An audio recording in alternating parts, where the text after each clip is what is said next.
भारत से पंगा कनाडा को पड़ेगा भारी। अपने पैरों पर खुद कनाडा ने मारी कुल्हाड़ी। भयंकर आर्थिक तबाही झेलेगा भारत का नया दुश्मन। G20 और चंद्रयान पर पाकिस्तान में आंतरिक कलह शुरू। भारत की सफलता देख पाकिस्तान का बुरा हाल। दोस्तों, आज दो बड़ी महत्वपूर्ण खबरों के बारे में हम आपको रूबरू करवाने जा रहे हैं। दोस्तों, पिछले 1-2 महीने भारत के लिए बहुत ही शानदार गुजरे हैं। जहां एक और भारत ने चंद्रयान मिशन में सफलता हासिल की, तो वहीं पूरी दुनिया में इस पर परचम लहराया। एक और G20 की अपार सफलता के बाद भारत की लीडरशिप की पूरी दुनिया दीवानी हो गई। जहां पाकिस्तान में भारत की यह सफलता हजम नहीं हो रही है, वहीं बड़ी अपडेट आ रही है। पाकिस्तान में घमासान मचा है। दूसरी ओर कनाडा ने अपने ही पैरों पर कुल्हाड़ी मार ली है, जिसका घाव इतना गहरा है कि जब तक भारत से वापस दोस्ती का मलहम नहीं लगवा लेता, दर्द बढ़ता जाएगा। दोस्तों, बिना बात के अपना ही नुकसान करना कोई कनाडा से सीखे, क्योंकि भारत और कनाडा के बीच संबंध अपने सबसे बुरे स्तर पर पहुंच चुके हैं। कनाडा के प्रधानमंत्री का एक स्टेटमेंट और उसकी करतूत कनाडा पर खतरे की घंटी बजा गई है। बिना बात के भारत से पंगा अब उसको महंगा पड़ने वाला है, क्योंकि अब उसकी हेकड़ी निकलने वाली है। ऐसे में दोस्तों, आपके मन में सवाल होगा कि आखिर भारत और कनाडा के बीच विवाद की शुरुआत कैसे हुई और क्यों कनाडा भारत के साथ अपने संबंधों को गिराने की कोशिश कर रहा है, और क्या होगा अगर दोनों देशों के बीच संबंध बुरी तरह से बिगड़ गए। इन तमाम बातों के बारे में हम जिक्र करेंगे। दोस्तों, भारत और कनाडा के विवाद की शुरुआत आपको बता दूं कि 9 और 10 सितंबर के दौरान हो गई थी। दरअसल उस समय G20 में शामिल होने के लिए कनाडा के पीएम जस्टिन ट्रूडो भारत आए। हालांकि भारत और कनाडा के बीच काफी समय से खालिस्तान मुद्दे को लेकर आपस में विवाद है। कनाडा खालिस्तान का पालनहार है। कनाडा में कई भारत विरोधी खालिस्तानियों की गतिविधियों पर वहां की सरकार मौन रही है, जिस पर भारत सरकार की ओर से काफी बार सवाल उठाए गए। लेकिन जब G20 में कनाडा का प्रधानमंत्री भारत आया, तो इस दौरान उनकी मुलाकात भारत के प्रधानमंत्री नरेंद्र मोदी से हुई। पीएम मोदी ने ट्रूडो के समक्ष खालिस्तानी गतिविधियों का मामला उठाया था। उन्होंने ट्रूडो से कनाडा में अलगाववादी गतिविधियों को रोकने के लिए पर्याप्त कदम उठाने को कहा, लेकिन मोदी की लताड़ कनाडा के पीएम पर नागवार गुजरी। मोदी ने ऐसा झटका दिया कि पूरे G20 में ट्रूडो सहमे सहमे से नजर आए। इसके बाद विमान में तकनीकी खराबी आ जाने के चलते G20 के बाद भी 2 दिन ट्रूडो भारत में ही रहे, जिसकी वजह से कनाडा लौटने पर उनकी काफी किरकिरी हुई। वहां पर विपक्ष के द्वारा कनाडा के पीएम का इस्तीफा तक मांगा गया, लेकिन अपनी सत्ता को बचाने के लिए अपने देश लौटते ही ट्रूडो आक्रामक दिखे। उन्होंने भारत पर कनाडा की घरेलू राजनीति में दखल देने का आरोप लगाया। ट्रूडो ने आतंकी हरदीप सिंह निज्जर की हत्या के मुद्दे को भी उठाया और कहा कि हरदीप सिंह निज्जर कनाडा का नागरिक था और उसकी भारत ने हत्या करवाई है। इसके बाद से दोनों देशों के बीच विवाद काफी बढ़ता जा रहा है। कनाडा के पीएम के इस स्टेटमेंट ने आग में घी डालने का काम किया। अब दोनों देशों के बीच तनाव 7वें आसमान पर है। कनाडा में भारतीय राजनयिक को निष्कासित तक कर दिया गया। साथ ही G20 के बाद कनाडा लौटते ही पीएम जस्टिन ट्रूडो ने भारत के साथ ट्रेड मिशन को रोकने का ऐलान किया। बिना किसी कारण उन्होंने इस व्यापारिक संधि को स्थगित करने का फैसला सुना दिया। अगर कनाडा का यही रवैया रहा, तो जाहिर है इसका असर दोनों देशों के बीच व्यापार पर भी होगा।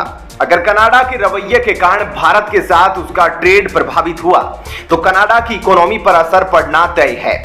तब उसे भारत के साथ रिश्ते की अहमियत समझ में आएगी, जो अब खालिस्तानियों के दबाव में भारत विरोधी कदम उठा रहा है।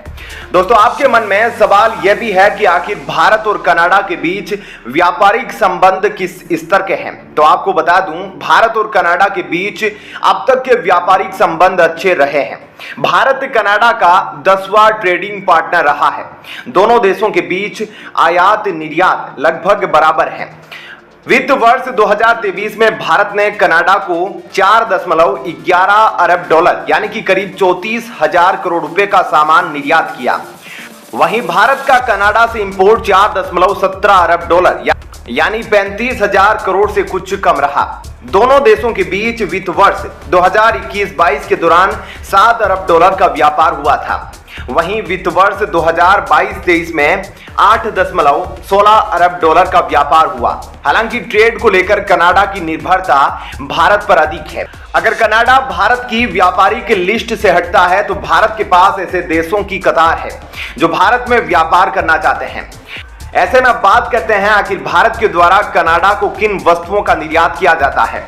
तो दोस्तों, भारत से कनाडा को हीरे जवाहरात, बहुमूल्य रत्न, दवाइयां, रेडीमेड कपड़े, अनस्टिच कपड़े, ऑर्गेनिक रसायन, हल्का इंजीनियरिंग सामान, लोहा और स्टील निर्यात करता है। भारत और कनाडा के बीच व्यापार आसान होने की वजह से भारत ने बड़ा निवेश भी किया है। वहीं भारत में 600 से अधिक कनाडाई कंपनियां काम कर रही है। कनाडा के साथ संबंध बिगड़ने पर वहां नौकरी धंधे पर असर पड़ेगा। भारत कनाडा से कृषि और बागवानी से जुड़े उत्पाद खरीदता है। भारत में इस बिजनेस में अधिकांश भारतीय मूल के पंजाबियों का वर्चस्व है। अगर दोनों देशों के बीच ट्रेड प्रभावित होता है तो इसकी सीधी मार कनाडा में कृषि और बागवानी के व्यवसाय से जुड़े लोगों पर होगी।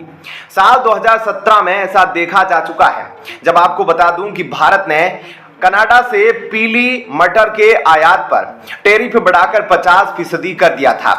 इसके बाद कनाडा का मार्केट बुरी तरह से टूट चुका था। उसको गहरा झटका लगा था। तो उधर भारत भी कनाडा से दाल, न्यूज प्रिंट, कोयला, फर्टिलाइजर, वुड प्लप और एल्यूमिनियम जैसे सामान इंपोर्ट करता है। लेकिन अगर विवाद बढ़ता है तो भारत किसी दूसरे मित्र देश से सामानों को इंपोर्ट कर सकता है। भारत कनाडा से दाल की सबसे ज्यादा खरीदारी करता है। हालांकि इसके लिए भारत के पास अन्य मित्र देशों के विकल्प खुले हैं। भारत इन सामानों के लिए कनाडा पर निर्भर नहीं है। अगर विवाद बढ़ा तो असर दोनों पर होगा। खैर, आपका क्या कहना है भारत और कनाडा के बीच बिगड़ते रिश्तों पर? क्या भारत को कनाडा पर और सख्त एक्शन लेना चाहिए? इस पर अपनी राय जरूर बताइएगा। उधर दोस्तों, पाकिस्तान में भारत की सफलता के बाद अंतर कलह शुरू हो गई है। पाकिस्तान के अंदर का घाटा जंग छेड़ चुका है।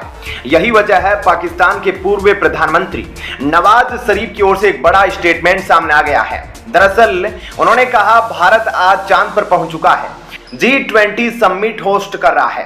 भारत के पास आज खजाने में 600 अरब डॉलर है।